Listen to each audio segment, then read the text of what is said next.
అందరికీ నమస్కారం. పిల్లలు ఇంతకుముందు వీడియోలలో 4వ తరగతి పాఠ్యపుస్తకానికి సంబంధించినటువంటి సంసిద్ధత పాఠాలను గురించి నేర్చుకున్నాం కదా. ఈ వీడియోలో 4వ తరగతిలోని మొదటి పాఠం గురించి తెలుసుకుందాం. పిల్లలు ఇక్కడ మీకు ఏం కనిపిస్తుంది? చిత్రంలో ఇద్దరు అమ్మాయిలు ఇద్దరు అబ్బాయిలు కనిపిస్తున్నారు. వాళ్ళు ఏదో మాట్లాడుతున్నట్టుగా అనిపిస్తుంది. ఏం మాట్లాడుతున్నారు? ఒక అబ్బాయి చేతిలో జెండా ఉంది. వాళ్ళందరూ జై తెలంగాణ జై తెలంగాణ అంటూ నినాదాలు చేస్తున్నారు. ఈ నినాదాలు ఏ సందర్భంలో చేస్తారంటే ర్యాలీ చేస్తున్నటువంటి సందర్భంలో చేస్తుంటారు. హనుమాన్ జయంతి ఇలా ఏమన్నా ర్యాలీ నిర్వహించినప్పుడు నినాదాలు చెప్తూ ఉంటారు. ఇక్కడ పిల్లలు ఏమంటున్నారు? జై తెలంగాణ అని అంటున్నారు. ఈరోజు మనం చెప్పుకోబోయే పాఠం పేరు కూడా తెలంగాణ వైభవం. వైభవం అంటే గొప్పతనం. తెలంగాణ రాష్ట్రం యొక్క గొప్పతనం గురించి, తెలంగాణ రాష్ట్రంలో ఏమేమి ఉన్నాయి, ఎవరెవరు ఉన్నారో వాటి గురించి తెలుసుకోబోతున్నాం. తెలంగాణ రాష్ట్రంలో ఉన్నటువంటి కవులు, ప్రకృతి వనరులు, చారిత్రక కట్టడాలు మొదలగు వాటి గురించి తెలియచేయడమే ఈ పాఠం యొక్క ఉద్దేశం. పిల్లలు ఇట్లా చేయండి. మీరు ఏం చేయాలంటే పాఠ్యపుస్తకం తెరిచి పాఠాన్ని చదవాలి, బొమ్మలని పరిశీలించాలి. మీకు అర్థం కానటువంటి పదాలు ఏవైతే ఉంటాయో కఠిన పదాలకి గీత గీసి ఆ పదాలకు అర్థాలు పాఠ్యపుస్తకం చివర ఉన్నటువంటి పదాల అర్థాలు అనే పట్టిక నుంచి అర్థాలు తెలుసుకోవాల్సి ఉంటుంది.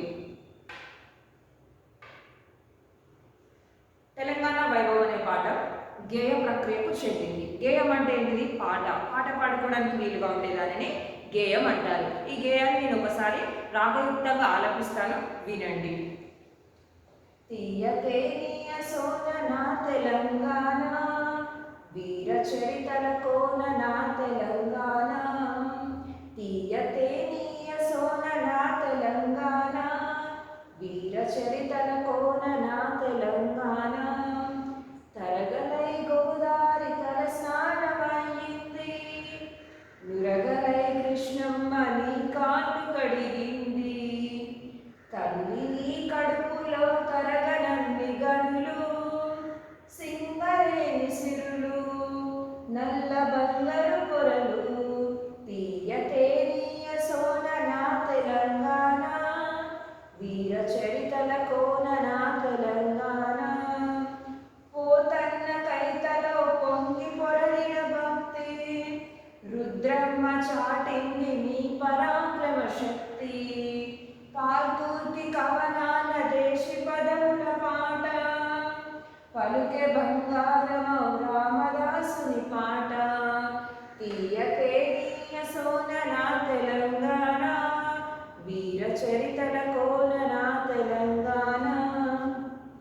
ఎములాడ వేల్పునకు కోడవొక్కుల కొలుపు, జాన్పాడు సైదులు పిల్లి దట్టిల మెరుపు. మెదకు చర్చిలో తలుపు, క్రీస్తు కథలను తెలుపు.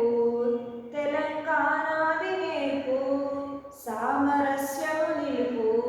తీయతేనియ సోన నా తెలంగాణ, వీర చరితల కోన నా తెలంగాణ. రామప్ప శిల్పాల రాజిల్లెడి సౌరు, నింగినంటిన తీరు నిలిచ చార్మినారు. అడవిలో దేవుడు భద్రాద్రి రాముడు, ఆదివాసికి దిలీవు కొమురం భీముడు. తీయతేనియ సోన నా తెలంగాణ, వీర చరితల కోన నా తెలంగాణ.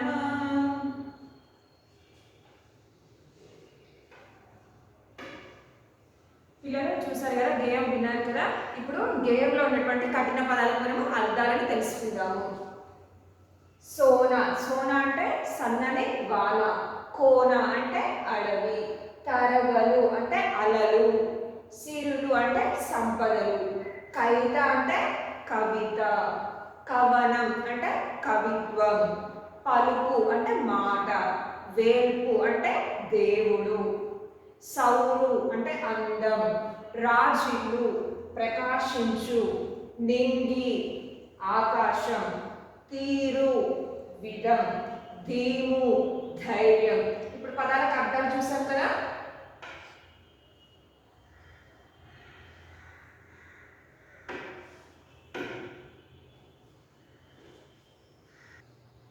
తీయ తేనియ సోన నా తెలంగాణ, వీర చరితల కోన నా తెలంగాణ. కోన అంటే ఏంటిది? సన్నని వాన అని తెలుసుకున్నాం కదా.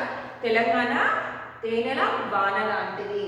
వీర చరితల కోన నా తెలంగాణ. కోన అంటే ఏంటిది? అడవి. అడవిలో ఏమి ఉంటాయి? అనేక రకాల మొక్కలు, రకరకాల చెట్లు ఉంటాయి. అలాగే వీర చరితల కోన అంటే ఎంతో మంది వీరులు కలిగినటువంటి రాష్ట్రం తెలంగాణ రాష్ట్రం. తెలంగాణ సాధించడం కోసం ఎంతో మంది వీరులు పోరాటం చేయడం జరిగింది, ఉద్యమాలు చేయడం జరిగింది.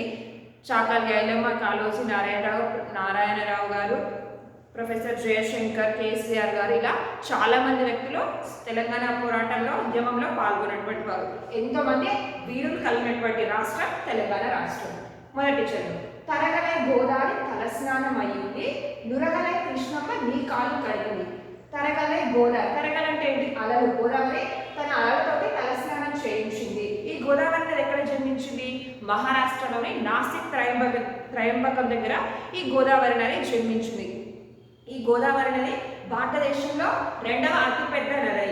ఈ గోదావరి నదికి ప్రతి 12 సంవత్సరాలకు ఒకసారి పుష్కరాలు జరుగుతాయి. పుష్కరం అంటే ఏమిటి? పుష్కరం అంటే గోదావరి నదిలో స్నానం చేయడాన్ని పుష్కరం అంటారు. ఈ పుష్కర స్నానం చేస్తే వారు చేసినటువంటి పాపాలన్నీ తొలగిపోతాయని హిందువులు పవిత్రంగా భావిస్తారు. హిందువుల యొక్క నమ్మకం అది. నురగలే కృష్ణమ్మ నీ కాలు కడిగింది. గోదావరి నదేమో తన అలలతోటి తల స్నానం చేయండి, కృష్ణ నది ఏమో తన నురగలతోటి నీటితోటి కాలు కడిగింది అని చెప్తున్నారు. ఈ కృష్ణా నది ఎక్కడ జన్మించింది? మహారాష్ట్రలోని మహదేవ్ అనే పర్వత శ్రేణి దగ్గర జన్మించింది. దక్షిణ భారతదేశంలో 3వ అతిపెద్ద నది. ఈ నదికి ఇంకొక పేరు కూడా ఉంది, కృష్ణవేణి అనే ఇంకొక పేరు కూడా ఉంది. ఇది మహారాష్ట్ర, కర్ణాటక, ఆంధ్రప్రదేశ్, తెలంగాణ రాష్ట్రాలలో ప్రవహించి చివరికి బంగాళాఖాతంలో కలుస్తుంది. ఈ 2 నదులు కూడా తాగునీటిని అందిస్తాయి. తల్లి నీ కడుపులో తరగనన్ని గరుడు, సింగరేణి సిరులు, నల్ల బంగారం కొరడు. తల్లి కడుపులో నుంచి బిడ్డ ఏ విధంగా జన్మిస్తుందో అలాగే మన తెలంగాణ రాష్ట్రంలో, తెలంగాణ ప్రాంతంలో భద్రాద్రి కొన్ని ప్రాంతాలలో మనకి నేల నుండి బొగ్గు లభిస్తుంది. ఈ బొగ్గు కూడా 2 రకాలుగా ఉంటుంది. నేల బొగ్గు మరియు కర్ర బొగ్గు. అంటే నేలని లోపల నుంచి భూభాగంలో నుంచి లభించేటువంటి బొగ్గుని నేల బొగ్గు అంటారు.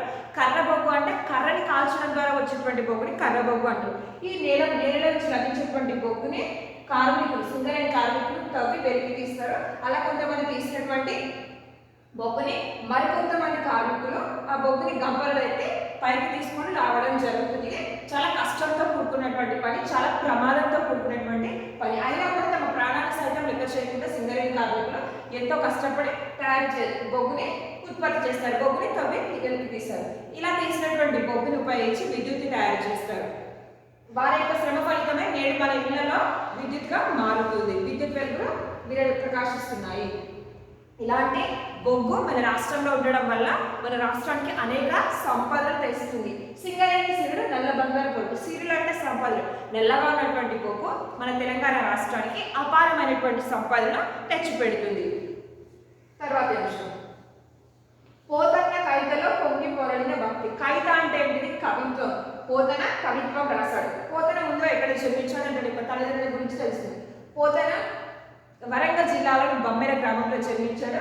ఇతడి యొక్క తల్లిదండ్రుల పేర్లు లక్కమాంబ, కేసరియ దంపతులు.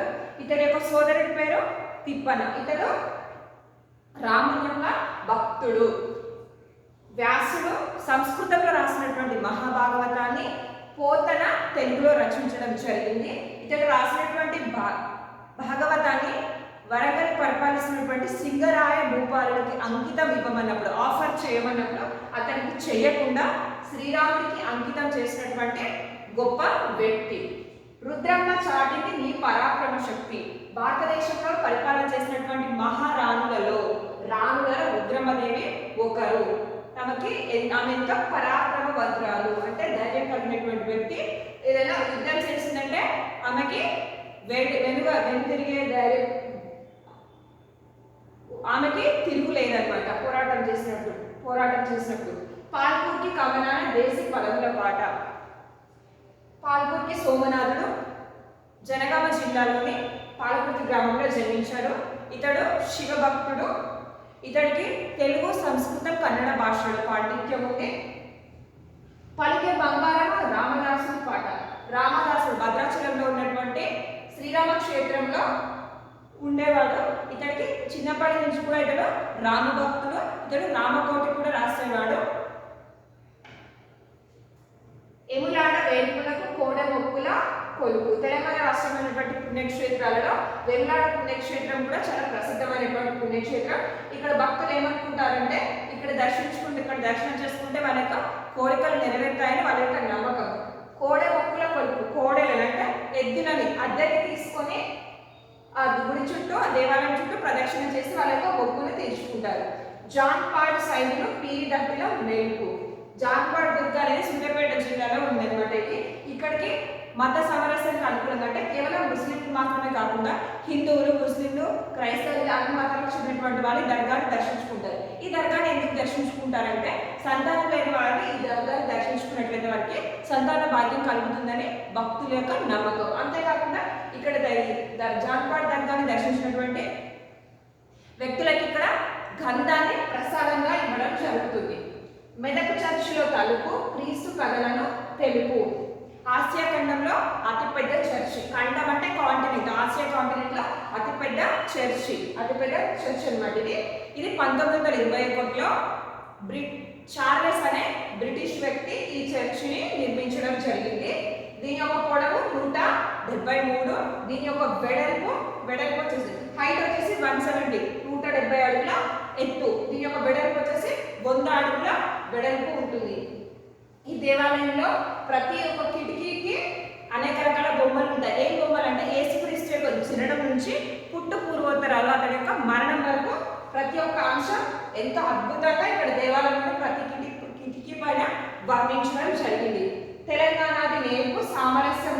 తెలంగాణ రాష్ట్రంలో ఉన్నటువంటి ఈ ప్రాంతాలన్నీ కూడా మత సామరస్యం, అంటే ఏ మతం ఎక్కువ కాదు, ఏ మతం తక్కువ కాదు, అన్ని మతాలు సమానత్వమే అని చెప్పేసి మత సామరస్యాన్ని తెలియజేస్తాయి. రామప్ప శిల్పాల రాజులేడే సౌరు. గణపతి దేవుడు ఈ రామప్ప దేవాలయాన్ని కట్టించడం జరిగింది. ఈ రామప్ప దేవాలయంలో ఎంతో అద్భుతమైనటువంటి శిల్పాలు ఉంటాయి. భరతనాట్యం చేసేటువంటి నాట్యకత్తెల యొక్క శిల్పాలు, వాళ్ళ యొక్క ఆభరణాలు, ఈ శిల్పాలను మనం ఎంత వర్ణించినా కూడా తక్కువే. అంత అద్భుతంగా ఈ శిల్పాలు అనేవి ఉంటాయన్నమాట. నెంగి నట్టిన తీరు నిలిచే చార్మినార్. ఈ చార్మినార్ కూడా 1751లో కట్టడం జరిగింది. దీన్ని ప్లేగు వ్యాధికి నిర్మూలనగా ఈ చార్మినార్ కట్టించడం జరిగింది. 4 స్తూపాలు ఉంటాయి కాబట్టి దీనిని చార్మినార్ అని పిలవడం జరిగింది.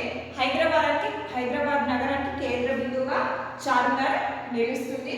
అంతేకాకుండా మొట్టమొదటి బహుళ అంతస్తు భవనం ఏంటంటే అది చార్మినార్గా చెప్పవచ్చు. హైదరాబాద్ నగరానికి దర్శించుకోవడానికి వచ్చినటువంటి ప్రతి యాత్రికుడు ఈ చార్మినార్ని తప్పకుండా దర్శించుకోవడం జరుగుతుంది. ఆదిలో దేవుడు భద్రాద్రి రాముడు. భద్రాచలంలో ఉన్నటువంటి శ్రీరాముడు అక్కడ ఉన్నటువంటి ప్రజలందరినీ కాపాడతారని చెప్పేసి అనుకుంటారు. చాలా మంది శ్రీరాముని నమ్ముతారు. శ్రీరామనవమికి ఎంతో ఘనంగా ఇక్కడ ఉత్సవాలు జరుగుతాయి. ఆదివాసికి దీము కొమురం భీముడు. ఈ కొమురం భీముడు గోండు జాతికి చెందినటువంటి వ్యక్తి. ఇతడు నిజాం ప్రభుత్వానికి వ్యతిరేకంగా పోరాడినటువంటి వ్యక్తి. జల్ జమీన్ జంగల్ అనే నినాదంతో నిజాం ప్రభుత్వానికి వ్యతిరేకంగా పోరాడినటువంటి వ్యక్తి. ఆదివాసులందరికీ ధైర్యంగా నిలిచినటువంటి వ్యక్తి. పిల్లలు ఇంతటితో ఈ పాఠం పూర్తి అయింది. మీ అందరికీ అర్థమైందని అనుకుంటున్నాను. ధన్యవాదాలు.